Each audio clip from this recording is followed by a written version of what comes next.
Houston announcing a brownout in parts of Manhattan yesterday as the city entered its fourth heat wave in less than 1 month, and electrical demand has been outstripping supply. We are joined right now by North American Power CEO Kerry Breitbart. So I want to start with this, what we're seeing right now with the power grid, not just in Manhattan, but in other parts of the East Coast as well. What can we do to stop this from happening every year when we face extreme temperatures? Well, you know, there's a lot of challenges to the grid. I mean, in most places we have to remember that it's a fairly rare occurrence, you know, when we have that, you know, that type of event. A lot of times, and this was what happened in Texas, it has to do with sustained temperatures without a lot of rain because the units don't get to cool off in the evening, and there's a lot of pressure on the actual, you know, wires. But there's also generation issues. You know, there's issues of not having enough generation in some areas to handle peak demand. But not in most areas. In most areas, this is, you know, this is an uncommon occurrence. Unfortunately, though, in populous areas, I mean, this is New York City, where we've had, you know, blackouts in the past in our city's history. Let me ask you about this as well. We're seeing a real, you know, dynamic shift between natural gas and coal. For the first time in April, we found out, thanks to the EIA, that natural gas plants are extolling the same amount of electricity as coal-powered plants. First time in our nation's history. What do you make of that and the shift that we're seeing? Well, I think it has everything to do with the more efficient ways of getting natural gas out of the ground.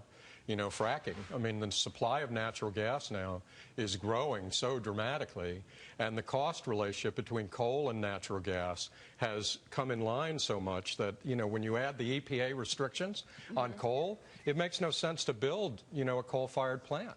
You know, for example, there's 200 natural gas plants on the drawing board. There's 15 coal plants.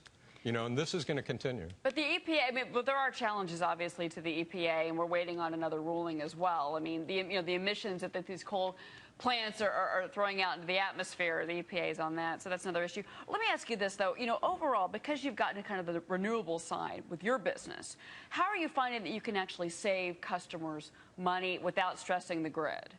Well, you know, the industry that I'm in, you know, which is owing to the deregulation of electricity, is actually quite interesting. I spent 25 years as an oil trader and broker, and I don't think in that 25 years I ever did anything to save a consumer a penny. I have to admit it. All of a sudden, I find myself having a second career in an industry that, and it's not getting a lot of press, is saving consumers a fortune on their electric bills. How do you do that, though? Because we compete with the utilities, and we compete very effectively on the supply side, and the cost of natural gas has been going down. Natural gas is the peak fuel to produce electricity. So in the deregulated states, and there are 20 of them, there are 55 million consumers, 12 million have switched, and they're saving money. They're saving significant money. Now, Forbes did call you one of the most promising companies out there, and you have been hiring and creating jobs, absolutely. Where do you think we're going to be in 20 years? Do you think it's going to be nuclear? Think it's going to be nat gas? I mean, kind of give you a crystal ball.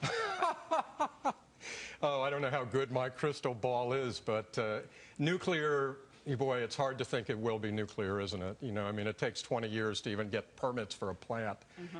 You know, I think that we're going to see tremendous changes in technology, you know, more efficient production of electricity. I don't think this natural gas phenomenon, you know, the abundance of natural gas, the easier way, the greater ability to get out of the ground, none of that's going anywhere anytime soon. Kerry Breitbart, the CEO of North American Power. Interesting take from you. Thanks for coming on. You're welcome, Cheryl. Thanks.